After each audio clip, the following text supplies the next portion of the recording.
So this is a movie a lot of people have been waiting to see, so let's talk about Five Nights at Freddy's. So this is going to be my spoiler-free review, and I want to preface this by saying I don't know a lot about the lore or the backstory of this. I am not one that actually played the game. I've seen my son play it once or twice, and that's about the extent of my knowledge on this. So I'm seeing this purely from a moviegoer's perspective. So there may be details in this movie that I may have missed, or details that they may have gotten wrong that I enjoyed. Maybe I shouldn't have enjoyed it. I don't know. So strictly from a moviegoer's standpoint, this was an okay movie. And I say that because this didn't exactly go the way I expected it to go. So again, maybe that's because I don't know the story that well, or I'm not too familiar with the game. But I expected more of a story based on the animatronics and what happened with them. But the movie actually focused more, I thought, on Mike, which is the main character played by Josh Hutcherson. He is actually left alone to take care of his little sister, Abby. And he's fighting to keep a job, to pay for the bills, so that he can actually, again, take care of her, keep custody. But then he's debating, like, oh, I don't know if I can even take care of myself. Should I give custody over and just, do the adult thing? So this is a struggle that he's been playing with throughout the entire movie. And this seemed to me to be the main focus. And the animatronics were actually kind of like secondhand. It's like, we're going to throw them into this story with Mike. And it was really this much bigger, more emotional side to this movie than I thought I was going to get. Now, that can be good and bad because, again, I wanted more focus on the animatronics, which we got a lot of. I want to say that. We got a lot of animatronics, and I love what they did with it. But I just wasn't expecting such a story with Mike and Abby. Josh Hutcherson, he's a pretty good actor. I mean, he's not the greatest in my opinion. His performance was really good in some scenes and kind of okay in other scenes. So it wasn't very, how should I say, consistent throughout the entire movie. Now, the girl who plays Abby, on the other hand, Piper Rubio, she did a fantastic job. I thought for such a young actress, she did great.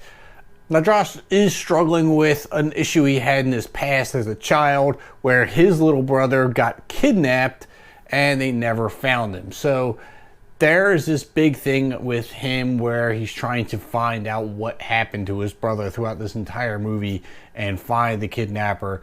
And that plays a large part in, I guess we'll say, his mental or emotional state.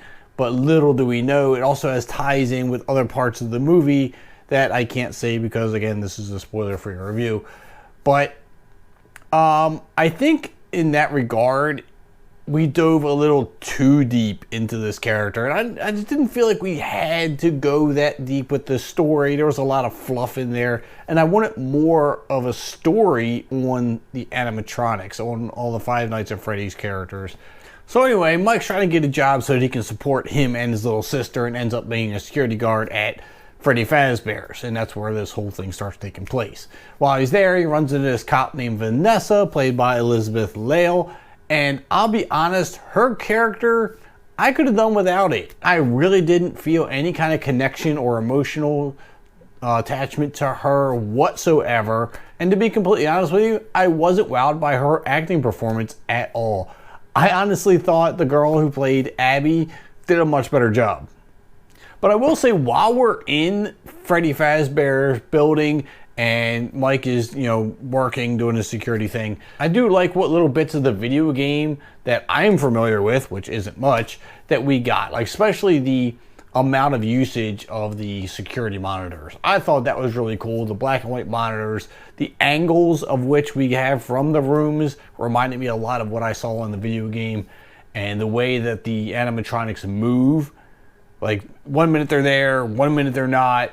And there's a lot of jump scares in here. I think that's what this is really based on, is jump scares. There's not a lot of blood or gore or anything. I mean, we get a little handprint here and there, not anything worth, being overly dramatic about.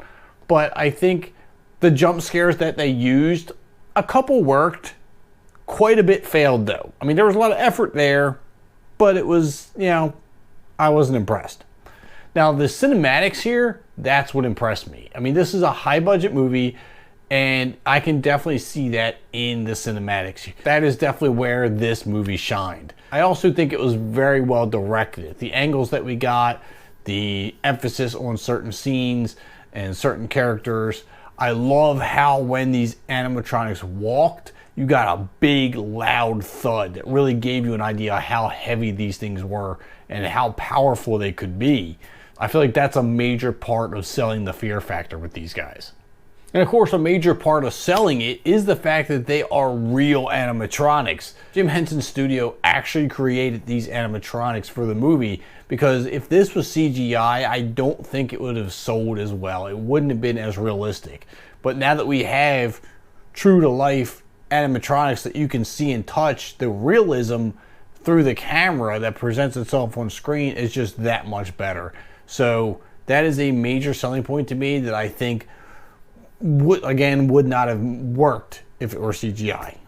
Now, of course, I haven't mentioned anything about Matthew Lillard yet. He is in the movie. I think he did a good job. He wasn't in it a whole lot, but when he was in it, he was Matthew Lillard. I mean, you know how his personality is, you know how he acts, and he definitely brought that to the screen. I don't know that this was like his best acting role yet, but it was pretty good. He definitely sold the character. But I think, again, it's not going to be one of his standout roles. Now, there is another element to the animatronics that I want to bring up, because it is, I feel like, a very vital point to making them feel alive and look alive on screen. That's the eyes and the presentation of how they change colors and how it really does change the, not just look in the face, but the entire body's demeanor. So when they're just hanging out as animatronics, they don't really feel possessed yet. They're not in their killing mode. They just have normal white eyes and they're just kind of hanging out and chilling. But then they turn yellow and you can tell that's when the ghosts are kind of taking over and they're coming for you. But then when they go red, that's when they're from full-on kill mode and they're just looking to destroy everything. And the different levels of emotion that we get with the animatronics are actually very intriguing, because there are, again, with 3 different color eyes, you get 3 different personalities, because they can be very calm and docile with the white eyes. Then yellow, they're a little aggravated. They don't want you there. You know, they're trying to, you know, express that. But then when they're on red, they're angry. They're in, like I said, full kill mode, and it's just like a totally different feel. So I can appreciate what that brought to the table, all those different personalities. So I think those kind of things are what really kind of saved this movie from being bad. It wasn't a good movie, but it wasn't a bad movie. It's in that weird limbo in-between area where it was like, it was all right. Maybe I'll watch it again, maybe I won't. I can't help but compare this to Willy's Wonderland with Nicolas Cage, which essentially was a cheap, low-budget knockoff of Five Nights at Freddy's. But oddly enough, there's a lot of things about Willy's Wonderland that did better than Five Nights at Freddy's did. So I think I may have to make a comparison video on that at another time. But overall, I was a little underwhelmed. I just wanted a little bit more, again, focus on the animatronics and the ghost kids and their story. The story with Mike and Abby definitely overtook the whole situation. I don't feel like I need it as much. There was a lot of fluff and filler with them that I think could have been shifted elsewhere. But I don't know what your thoughts are as a FNAF fan, as a moviegoer. What did you think of the movie? Did you get everything you wanted out of it? Were the details accurate? Were they not? I don't know. I didn't play the game. Don't forget to hit that like button and subscribe button on your way out.